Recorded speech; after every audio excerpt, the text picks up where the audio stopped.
Muito boa noite a todos os que nos estão a ver. Estamos a dar seguimento às conversas aos tiradores, organizadas pela Secção Regional dos Açores da Ordem dos Arquitetos, e temos hoje a colaboração de 4 arquitetos que trabalham na região autónoma dos Açores, cujos nomes e percurso vou passar a apresentar. Começo pela arquiteta Ana Laura Vasconcelos, natural de Angra do Heroísmo, licenciada pela Faculdade de Arquitetura da Universidade de Porto, em 2004, tendo lecionado a cadeira de projeto. Passou por Barcelona e pelo Porto, entre Erasmus e estágios, tendo em 2007 sido convidada a integrar a empresa ESPR Açores, Sociedade de Promoção e Gestão Ambiental SA. Em 2012 passa para a Sociedade de Gestão Ambiental e Conservação da Natureza Azurina SA, tendo sido nomeada coordenadora do Departamento de Infraestruturas e Equipamentos, cargo que ocupa até à data. É do âmbito das suas competências a gestão da rede de centros ambientais dos Açores, incluindo a elaboração de projetos de arquitetura, mobiliário e exposições diversas, entre os quais se destacam os Centros de Interpretação Ambiental do Boqueirão, da Feijão de Santo Cristo e da Caldeira Velha.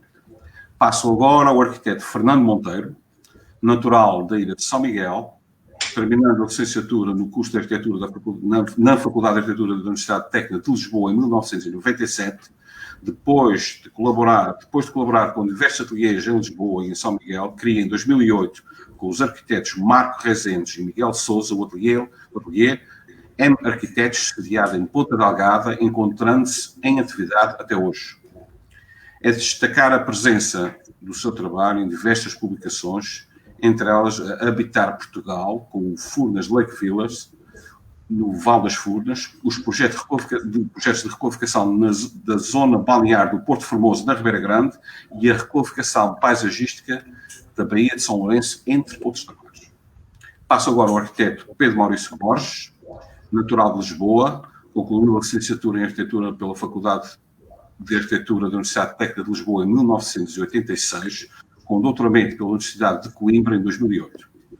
Onde é docente da cadeira de projeto desde 1991, com a tese O Desenho do Território e a Construção da Paisagem na Ilha de São Miguel, Açores, na segunda metade do século XIX, através de um dos seus protagonistas.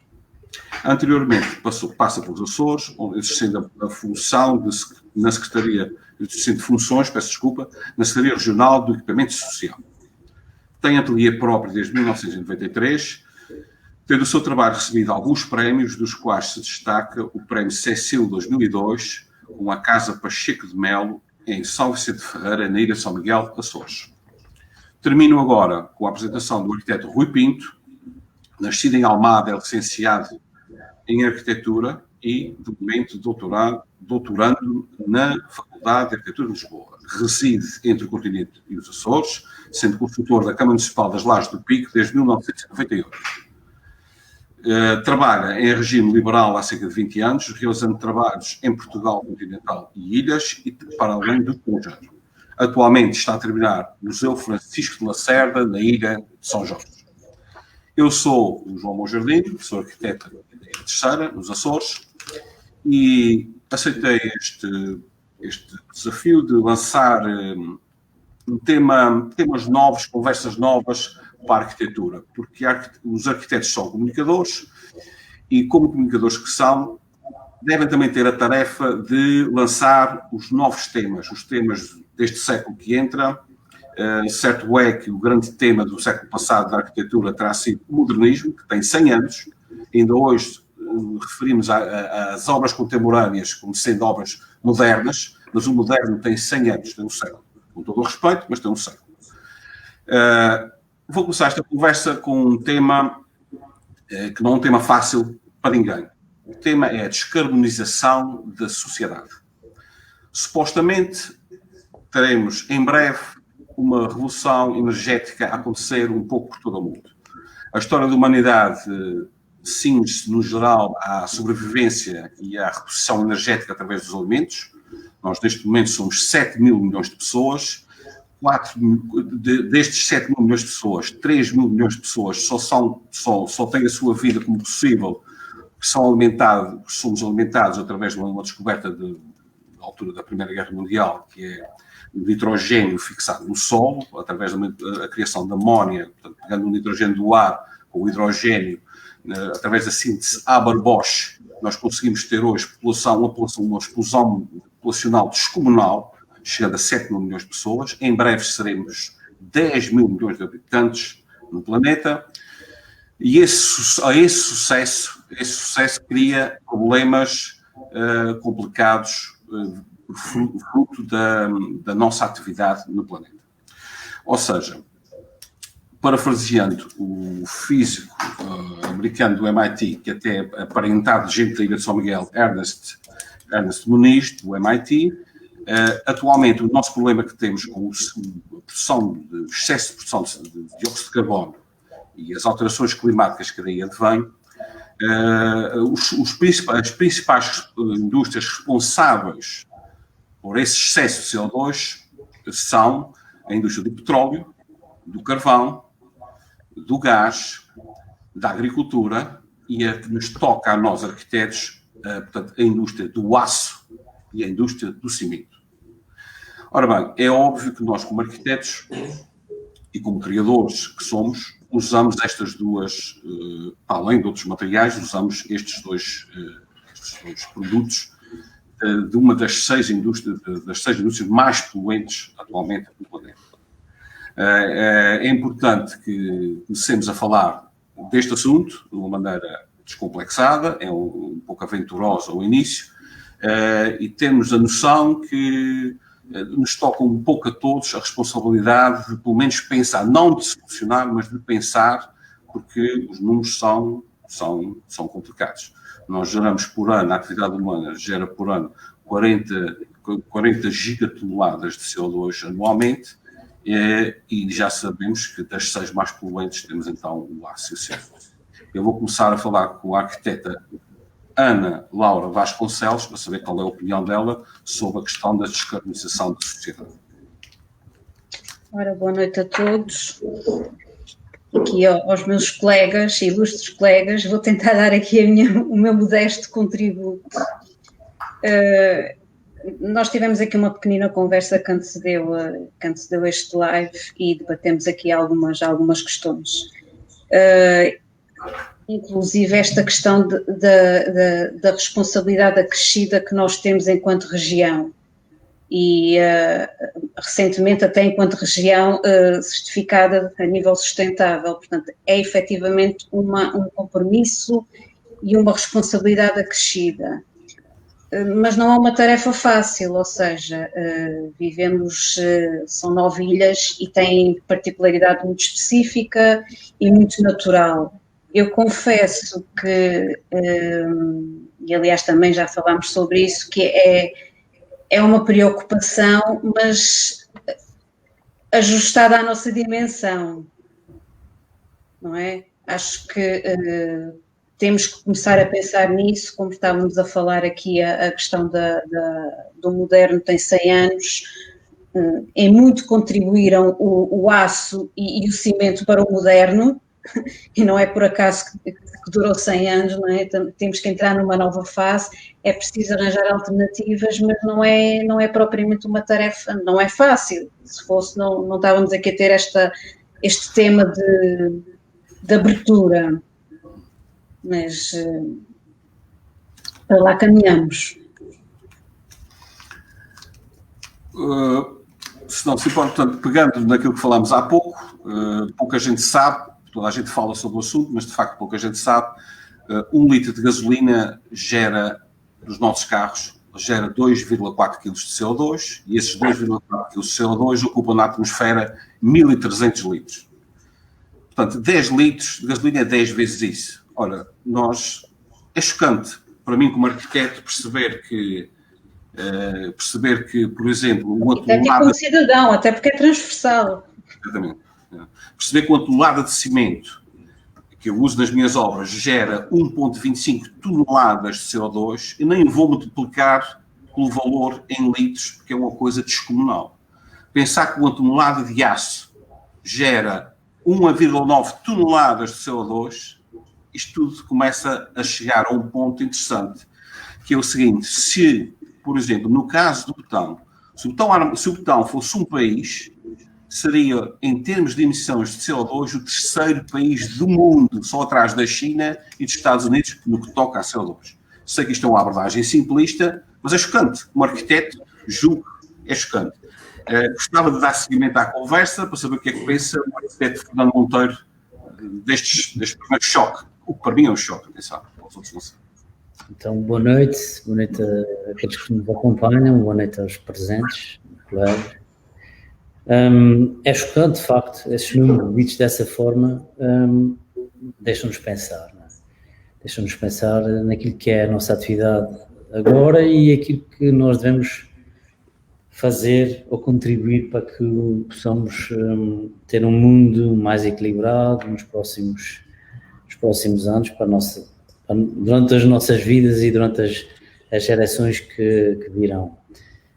Mas se nós olharmos para os números que o João apresentou, julgo que só temos um caminho, não é? Que é reduzir, digamos, entre aspas, a cota do aço e a cota do betão, porque aí conseguimos fazer um contributo de forma bastante direta da nossa atividade em relação a esses números que foram apresentados.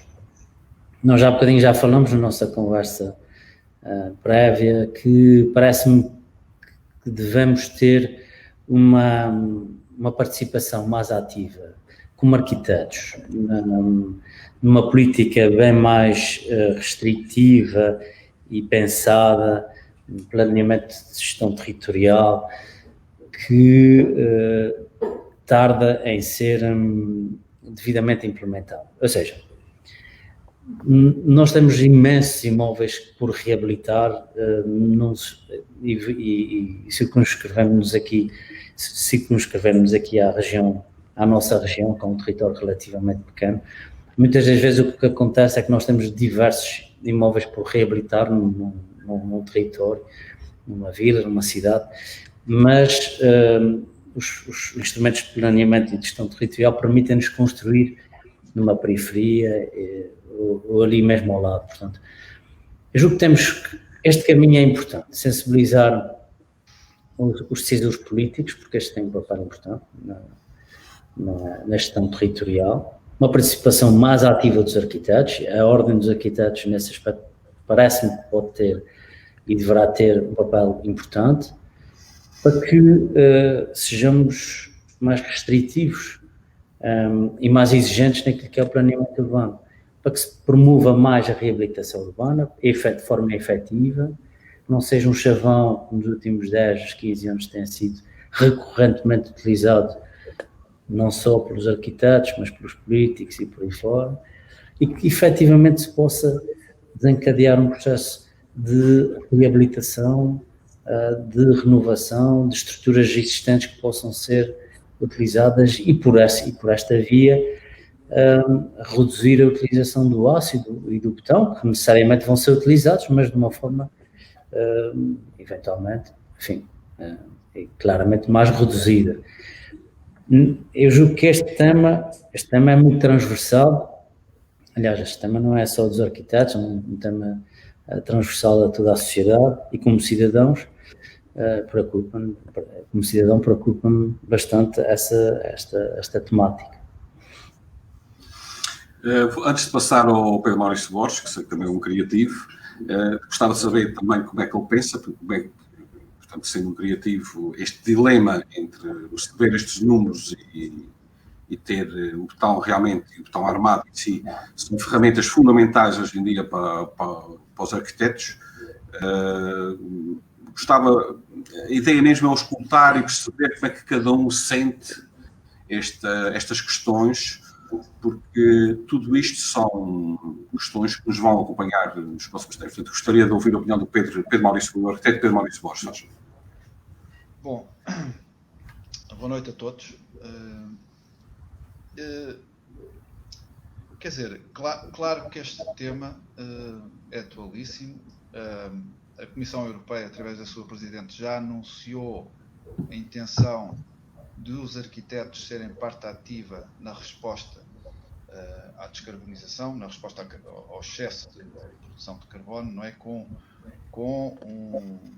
uma nova Bauhaus, da qual nós teremos notícias forçosamente sob a forma de regulamentos. Portanto, independentemente daquilo que nós possamos fazer, a Comissão Europeia vai nos dar um guião, tenho a certeza, para uma construção com menos pegada de carbono, mas também estou convencido, ou espero que isso comece na própria indústria da construção.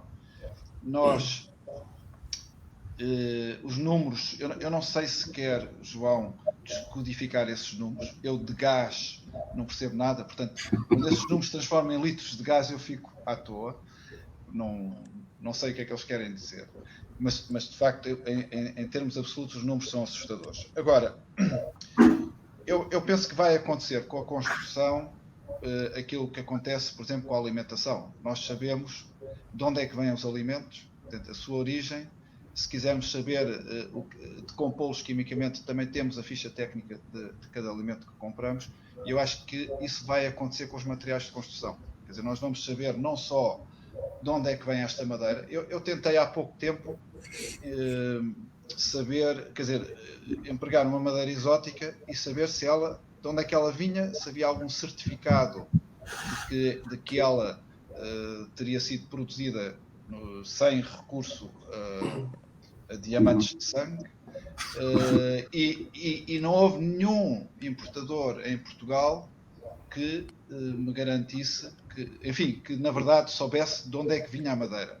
Pronto, isso tem que acabar, não é isso? E estou convencido de que isso há de acabar. É verdade que nós trabalhamos com uma indústria, eu não estou a desculpar-nos, mas há uma indústria da construção e que dificilmente nós podemos, sei lá, por exemplo, nós usamos o XPS para isolamento térmico. Eu no continente tenho procurado usar cortiça, não consigo usar cortiça em São Miguel, não há construtor nenhum que dê um preço para a cortiça que seja competitivo com o poliestireno. Apesar do poliestireno ser uma coisa que eu nunca gostei. Eu nunca gostei do poliestireno. Aquilo aflige-me. Aflige-me, é um material que é evidentemente mau ambientalmente. Talvez o que nós tenhamos que ter é uma ação mais próxima da iniciativa que tu tiveste, João, que é o de saber concretamente, quer dizer, não ser uma reação instintiva e deixar de sermos ignorantes, não é? Quer dizer, falo por mim. Mas eu também acho que a resposta, por exemplo, eu sempre achei que a criptoméria daria um excelente isolamento, que a criptoméria, por estar cheia de ar, tem potencial como material transformado de isolamento e é um recurso local. Quer dizer, eu acho que, sendo uma temática global, é um problema que se resolverá um bocado como a alimentação. Eu aprendi com as minhas filhas a não comprar no supermercado uma fruta que vem do outro lado do Atlântico. Enfim, elas trazerem com elas coisas dos Açores, maravilha. Mas comprar abacates do Peru, não. E eu penso que connosco poderá acontecer algo semelhante. Eu sei que estou outra vez na metáfora da alimentação ou na comparação com a alimentação, mas de facto também sei que eu tentei desenvolver um projeto de investigação, de transformação, ou melhor, de desenvolvimento do produto com a criptoméria, com a Azurina. Acabei por não entrar nesse projeto, a Azurina desenvolveu com outros parceiros, mas continuo a acreditar que a criptoméria é um grande material de construção. O Fernando tem aplicado, conheço trabalhos dele aplicado com sucesso, mas a criptoméria transformada pode ser um material estrutural, portanto alternativo ao betão armado, e pode ser também, estou convencido, um bom isolamento térmico. Pode servir a polpa, os restos, de uma certa maneira, é para isso que serve a investigação, pode vir a ser também uma alternativa ao poliestireno. Enfim,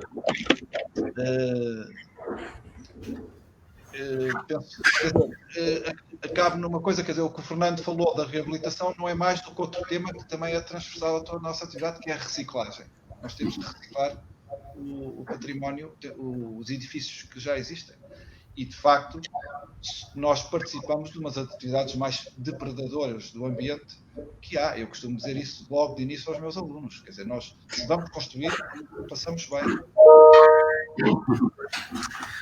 Bem, eu antes de passar ao Rui Pinto... Voltei. O Rui Pinto teve Um problema técnico que sou alheio, mas voltei. Teve tecnologicamente, talvez, mas já voltou. Portanto, já falámos já com os arquitetos convidados, com o Rui Pinto.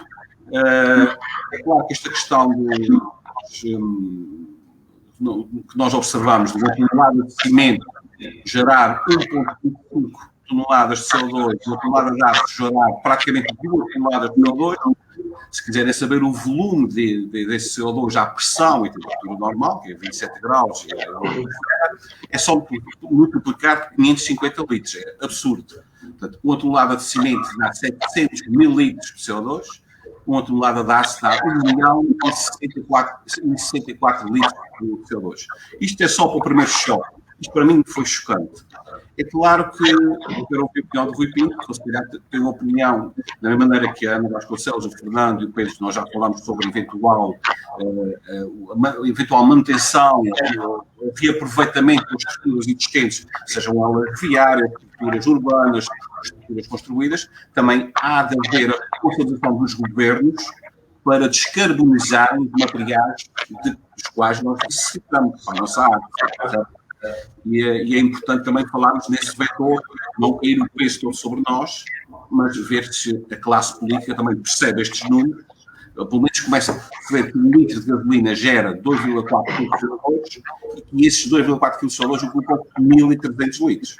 Bem, não falo mais, Rui Pinto, se faz favor. Obrigado. E antes de mais, bem-aja a vós e a termos uma secção regional da Ordem dos Arquitetos no arquipélago. Acho que é um momento também importante e relevante de assinalar. Relativamente a essas questões, nós aqui no meio do Atlântico, não é, com pouca emissão e com uma deflação até populacional grande, portanto, o que também aponta para a reabilitação, não é, para regressarmos à vila, à casa, e não a uma expansão. É curioso como o modelo urbano, não só no continente, como por todo o mundo, é uma questão global, da casa, da moradia unifamiliar, não é? Cada um com a sua piscina, cada um com a sua... Bom, mas voltando à questão também não sejamos ingênuos, não é? Eu ainda queria voltar ao seguinte. Eu recentemente voltei a estudar à faculdade. E é curioso, parece que os mais jovens, passado, eu agora já não voltava há 20 anos, parece que estão a matar o pai. O pai, o Corbusier, o Denismo, e o Pedro que tem essa experiência mais próxima, que é docente. Eles estão focados nas questões, precisamente, que os João trouxe aqui hoje, da sustentabilidade, da reciclagem, dos materiais industriais, até que dá uma panóplia de soluções e não deixa de ser curioso, para além dessa procura, não é? Há uma outra preocupação, obviamente focada na sustentabilidade e nas soluções alternativas. Mas não sejamos ingênuos. Eu também pergunto a vós o que penso. As soluções verdes e a chamada green tem uma dimensão nefasta. Por exemplo, as baterias, a mineração. Não é? Quando pensamos que um carro elétrico, já não emitimos CO2, temos baterias em lítio e temos a montante países como a China, como a África, com problemas, com impactos gravíssimos não é, localmente. Portanto, eu olho para isto com algum ceticismo, não é? Não há aqui um limite de deixarmos de construir com betão e aço, não é? E a partir de agora tudo vai ser menos impactante. Eu falei na questão dos fertilizantes que permitem que 3 mil milhões de pessoas vivam dos 7 mil milhões que cá estão. 3 mil milhões têm comida por causa do fertilizante que tem a ver com a síntese, tem a ver com o hidrogênio portanto, o hidrogênio e o nitrogênio do ar. É engraçado que o mesmo hidrogênio é o que nos permite viver na Terra, porque o Sol é a fusão nuclear dos átomos de hidrogênio. Sem Sol não havia ninguém. Sem a fusão nuclear do Sol não havia vida na Terra. É mais tarde o hidrogênio que permite a fusão da síntese Haber-Bosch, que permite os fertilizantes que nos alimentam. E não sei se no futuro não será o hidrogênio que nos volta a salvar, porque as baterias de lítio são uma coisa, o hidrogênio é outra, a célula de hidrogênio poderá ser outra. Eu não sei se é, mas mais uma vez vou passar a conversa para quem quiser pegar nela e não esquecendo a responsabilização, evidentemente, da classe política para, pegando naquilo que disse o Pedro Borges, a minha preocupação é o conhecimento. Nós lemos que nós, quando andávamos nas caravelas, morríamos de escorbuto ao largo da pimenta que tinha vitamina C. Era bom que nós não morrêssemos ao lado da solução. E eu acho que o conhecimento é que nos pode levar mais à frente. Passo a palavra a quem gosta de contexto, se quiser pegar numa conversa agora. Bom, voltando aqui a vários assuntos que foram tocados pelos meus colegas de painel, há bocadinho Pedro Borges falava na filha, se não me engano, que nem ensinou que a fruta vinda do Peru era um erro completo do outro lado do mundo. Isto de facto é verdade. É um processo de aprendizagem que tem vindo a sedimentar-se na nossa maneira de ser. Eu próprio, durante a quarentena, naquele período que tivemos confinados, cerca de 2 meses, ou 2 meses e qualquer coisa, apercebi-me da forma como nós tratamos aqui na minha casa, uma família que tem assim, somos um casal com 3 filhos, e a forma como nós geríamos os resíduos. E o facto de estarmos em casa, naquele período, confinados, eu utilizei os resíduos orgânicos para, também tem essa possibilidade, podemos aqui numa casa que tem jardim e tem algum pomar, tem algumas árvores de fruto, e fui utilizando todas essas matéria orgânica para adubar a própria.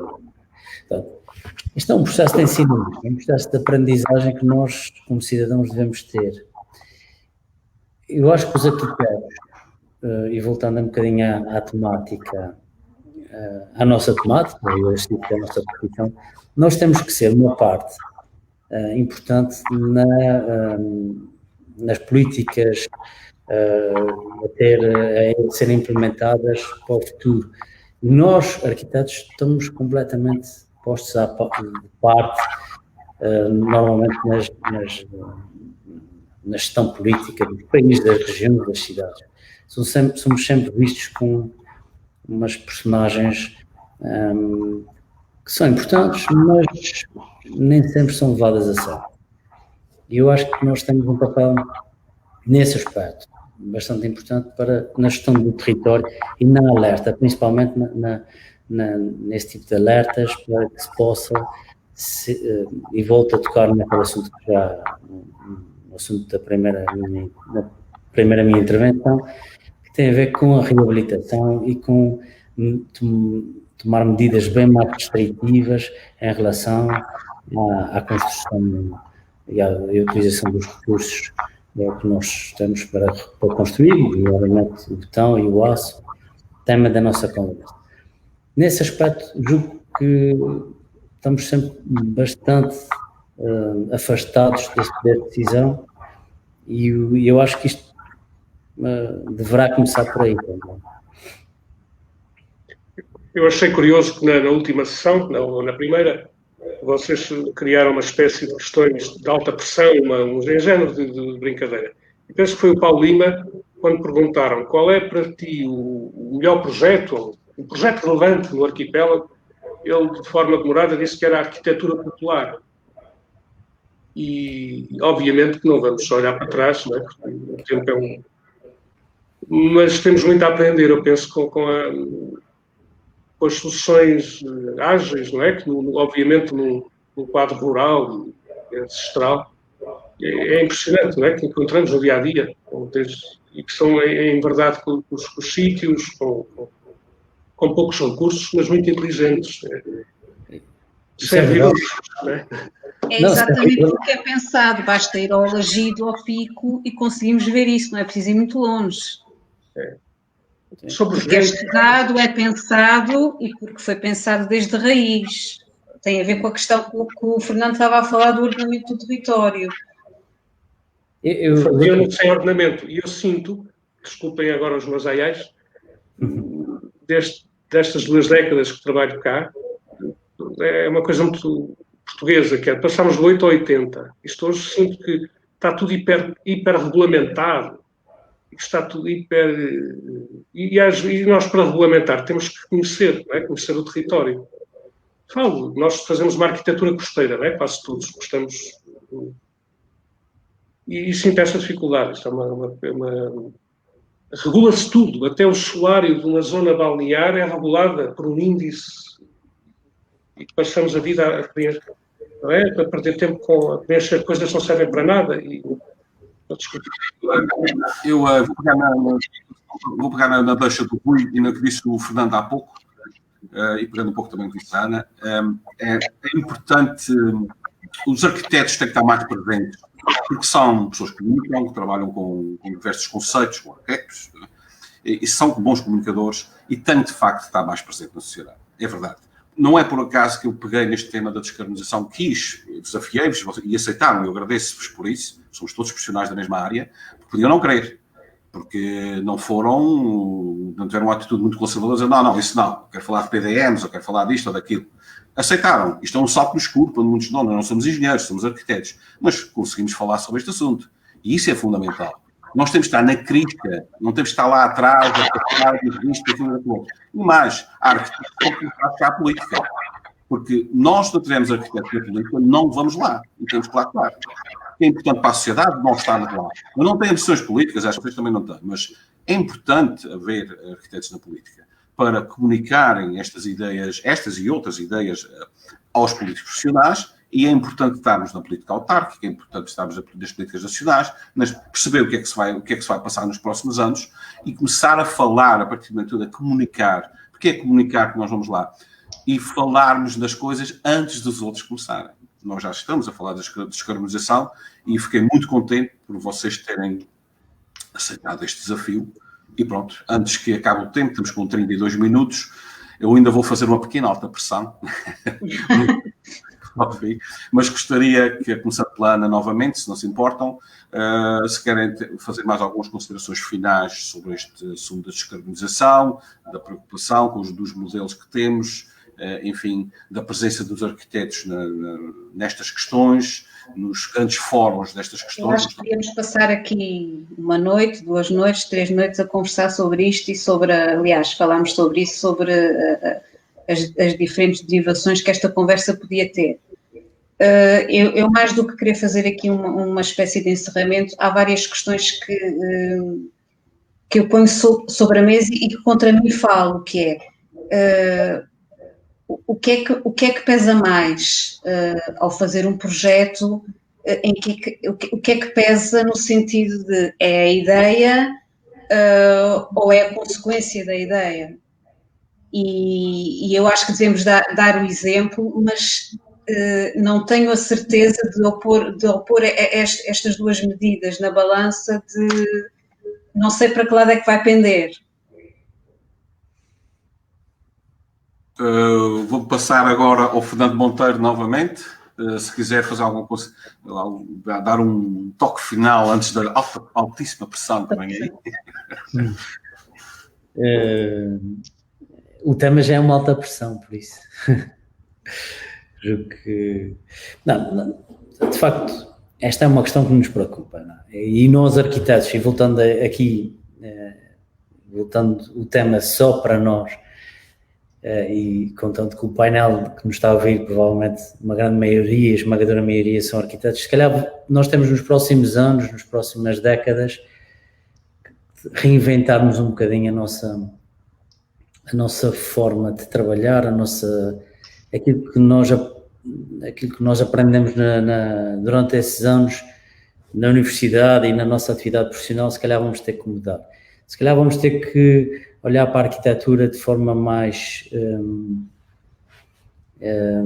sintetizada, mais cuidadosa com as questões ambientais e mais cuidadosa com a forma como nós projetamos.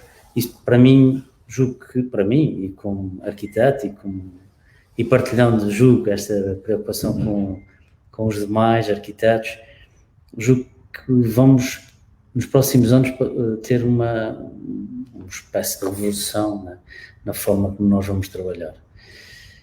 Isto não é mal de tudo, não é? Isto, se calhar, vamos deixar de construir edifícios, vamos caminhar por aí, edifícios de grande dimensão, e vamos olhar para edifícios de reabilitação com outros olhos e com uma reflexão gradual que vai ser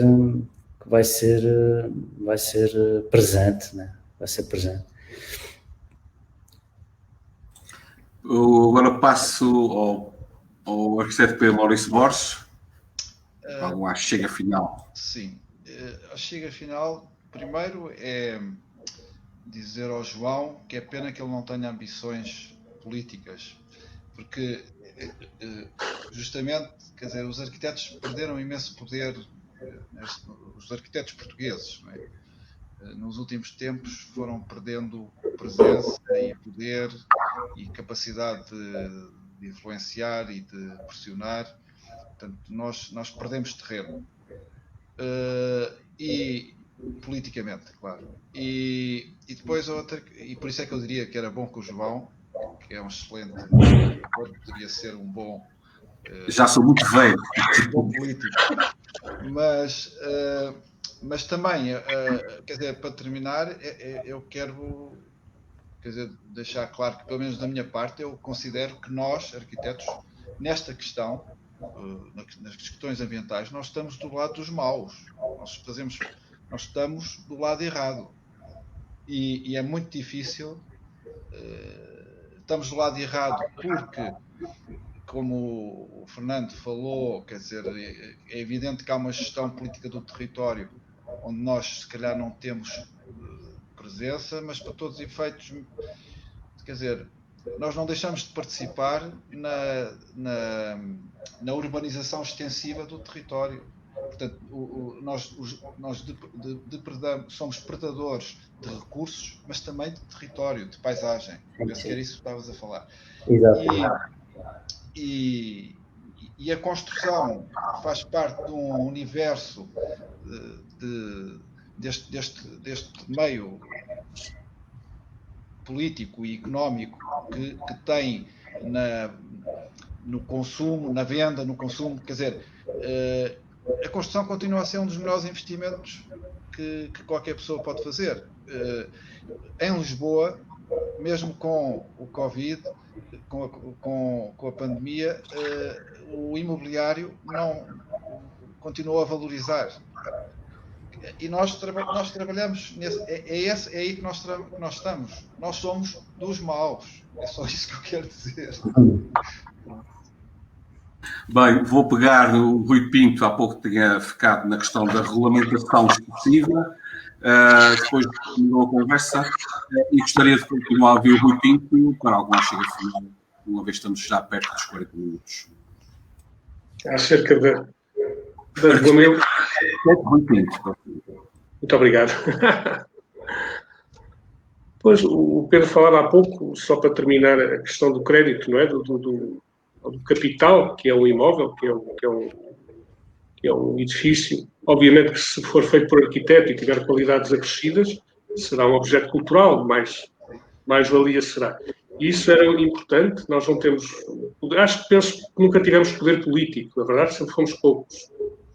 E já que temos uma secção regional aqui nos Açores, era importante transmitir, e eu acho que sinto isso, estão a propor-se a fazer uma exposição, estamos aqui numa conversa, transmitir, e estamos num universo de 9 ilhas, a importância do nosso trabalho, não é? Enquanto capital, enquanto objeto cultural, que é diferente.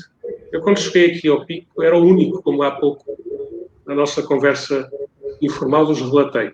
Havia um colega nosso sénior que vinha cá fazer pareceres para licenciar a casa do primo. Não era o projeto, eu vinha licenciar a planta. As pessoas encomendavam uma planta. E é curioso que existia um artesão, por sinal muito bom, artesão de osso de baleia, nas Lajes do Pico, que fazia projetos. Fazia plantas. Não podemos chamar projeto.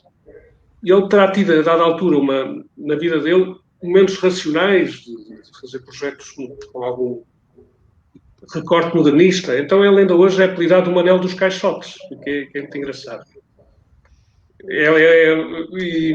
Mas pronto, acho que era importante transmitir essa...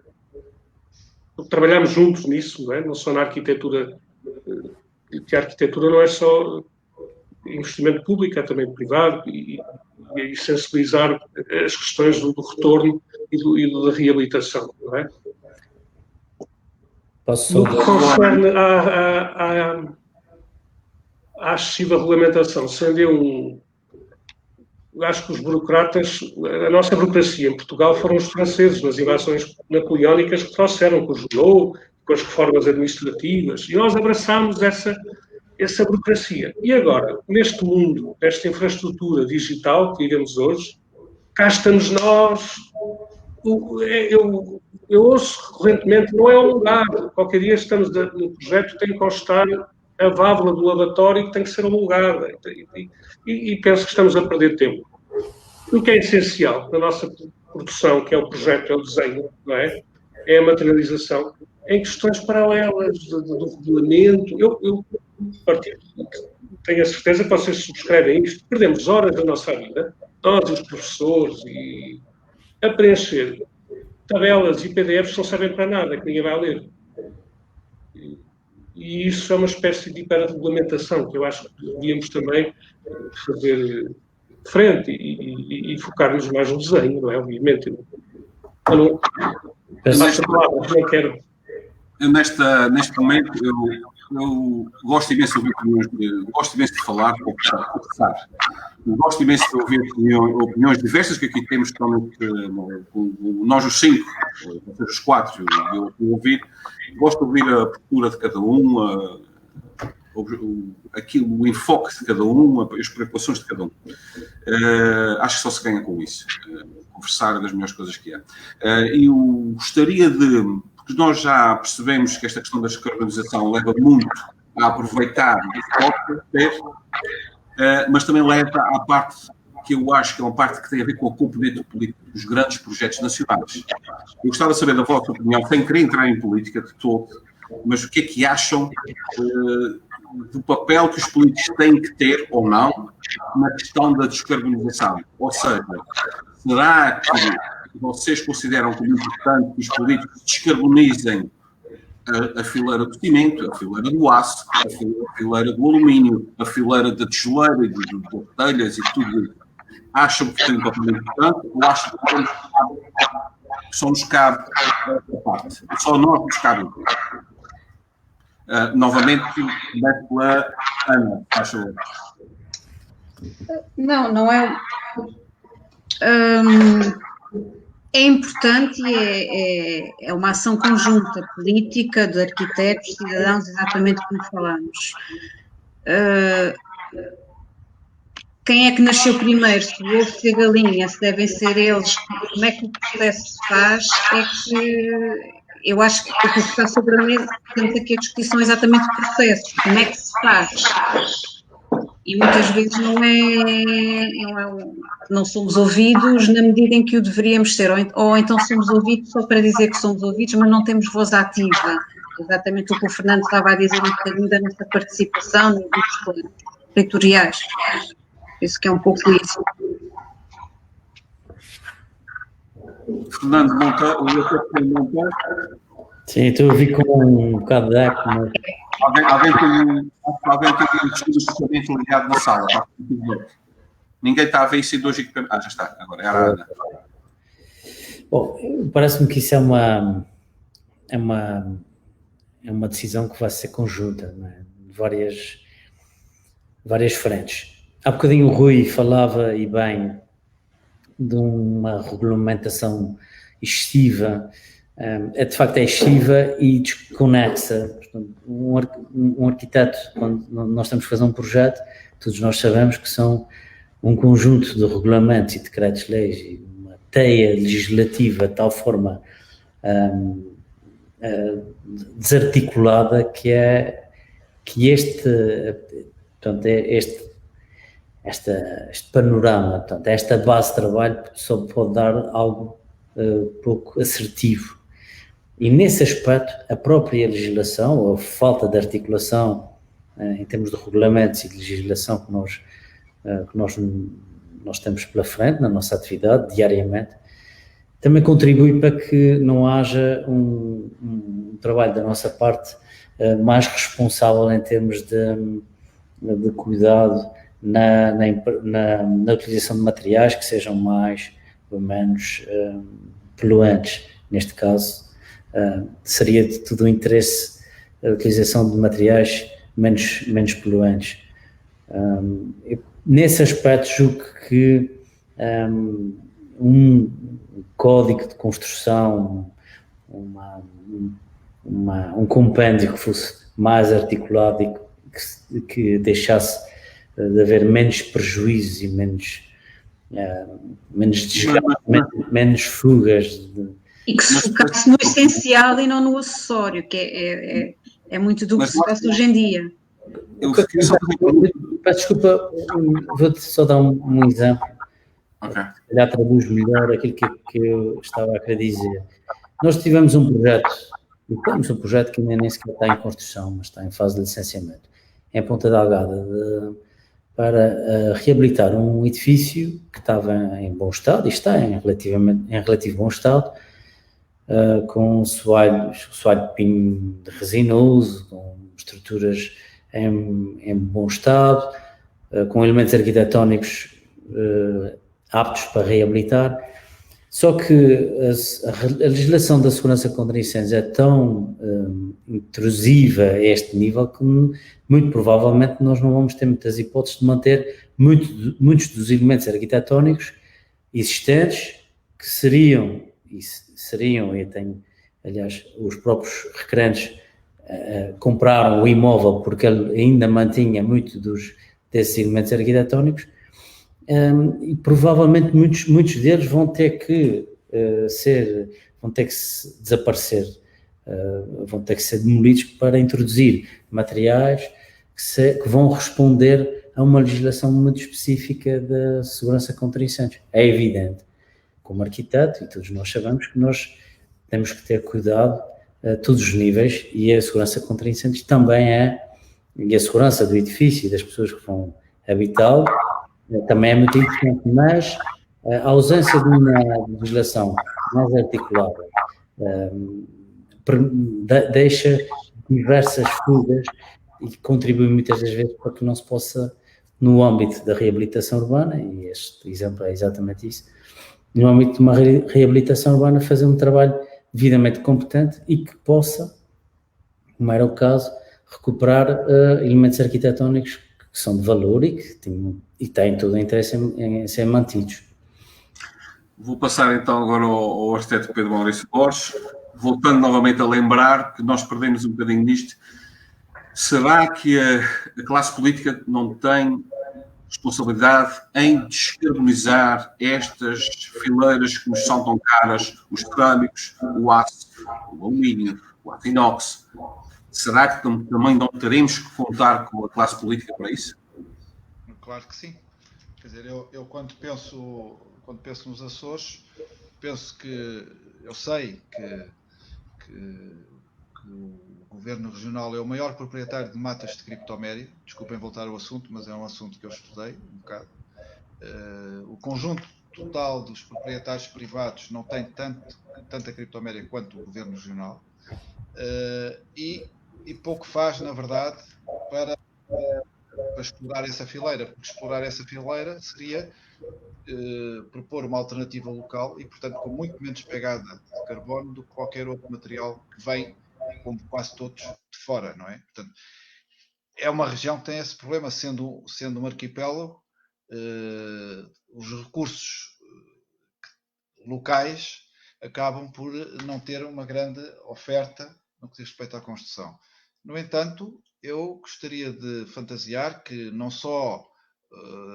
eu acho que a liberdade acima de tudo. Portanto, nunca regulamentos a obrigar isto e aquilo, enfim, o caso da segurança, o caso do interesse coletivo recolhido por todos, tudo bem.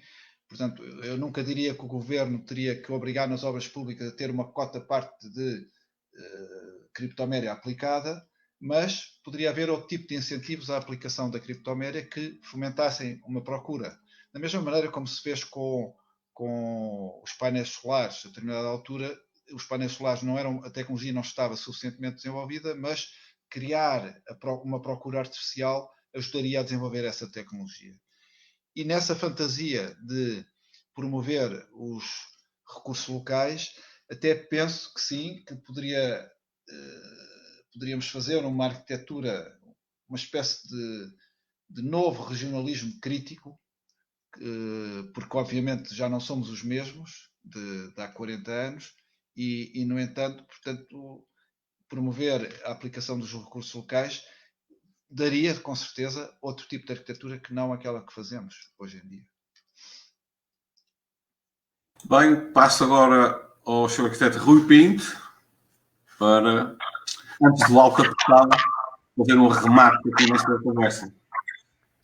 Não, um pouco a acrescentar, não é? Acho que concordo com o que foi suavemente dito, não é? Achei piada que o Igor fez um comentário de rodapé, dizia que descarbonização e desburocratização estão relacionados, não é?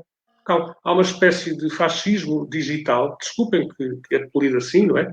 Que nos tenta formatar por várias razões, não é? Porque quanto mais, e tendo um pendor muito criativo na nossa atividade, não é? Sendo a arquitetura é por si o ato erudito de desenhar e de construir, há um pendor que nos quer tornar iguais, não é? Sem teorias da conspiração, não é? Porque quanto mais iguais formos nestas plataformas digitais, mais barato é, mais benefícios de capital temos, não é? E pronto, eu penso que tenho pouco estamos prontos para a pressão. Bem, antes de terminar, quero agradecer aos quatro a oportunidade que tive em falar convosco. Já conheci o Rui Pinto há uma data de anos atrás no Pico. Tinha muita curiosidade de conhecer o Pedro Maurício Borges e o arquiteto Pedro Maurício Borges e o arquiteto Monteiro. A Ana Vasconcelos, minha conterrânea, não a conhecia, fiquei a conhecer. Muito obrigado pela participação. Agora vou fazer uma pequeníssima alta pressão, muito simples. Atenção, vou falar de materiais que também uso e dos quais gosto. Não estou a criar nenhum complô contra nada. É apenas para nós termos a consciência do peso das coisas. A minha pergunta para todos, muito rapidamente, acham que uma tonelada de aço inox gera 1 tonelada de CO2 ou 1 tonelada de aço inox gera 3,5 toneladas de CO2? O que é que acham? A Ana, o que é que acha? 1 tonelada ou 3,5? De acordo com os dados que se iniciou esta conversa, calculo que sejam 3,5. O Fernando Monteiro? O Fernando? Está em mudo, está em mute. Tem que desbloquear o microfone. Já está. Já está. O arquiteto Fernando Monteiro, o que é que acha? 1 tonelada de aço inox, só 1 tonelada de aço inox gera 1 tonelada de CO2 ou 3,5 toneladas de CO2? Eu penso que são 3,5. Pedro Maurício Borges, o que é? João, eu não resisto perante os primeiros números que tu deste a dizer que nem outros são toneladas. O arquiteto Rui Pinto, o que é que acha? Uma tonelada de inox eram 3 Eu acho que gera muito brilho e não tem muito a ver aqui com a região. Eu gosto mais de nuvem. 3,5. Uma tonelada de aço inox, a produção da tonelada de aço inox gera 3,6 toneladas de CO2, o que dá 2.016.000 litros de CO2. Bem, vamos à última de todas. Uma tonelada de alumínio gera 3 toneladas de CO2 ou 11 toneladas e meia de CO2. O que é que acha a arquiteta Ana Vasconcelos? Vamos lá, bom, com este otimismo todo, serão 11, seguramente. O arquiteto João Monteiro, o que é que acha? Epá, à volta de 11. 11 e meio. O seu arquiteto Pedro Maurício Borges, o que é que acha? 11,5 ou? Geram 2 toneladas de CO2 ou 11 toneladas e meia de CO2. Portanto, uma tonelada de alumínio. 11. 11,5. O seu arquiteto Rui Pinto. Este é o... Tinha aqui uma nota, alguém no rodapé de 7,65. Não sei, se é uma capa. 7,658. Não sei, João. Uma tonelada de alumínio, de facto, gera 11,5 toneladas de CO2, o que corresponde, eu até tenho medo deste número, a 6.440 litros à pressão e temperatura da onda. Portanto, é uma coisa, são enormidades, lá está. Por ter noção disto, eu acho que nós temos responsabilidade como arquitetos de começar a pensar nestas coisas e a classe política como descarbonizar estas fileiras a prazo. Claro que isso é programa da Europa, já é programa em parte dos Estados Unidos e no futuro terá que acontecer, se vai ser à conta do hidrogênio, se vai acontecer à conta da energia solar e do vento e das baterias e disto e daquilo, não sei. Mas é algo sobre o que temos que falar e pensar. Vou dar por terminada a nossa conversa, não sei se querem dizer mais alguma coisa, tenho ordens da Regi para terminar. E agradeço mais uma vez a vossa disponibilidade. Muito obrigado. Boa noite. Boa noite. Obrigado. Boa noite.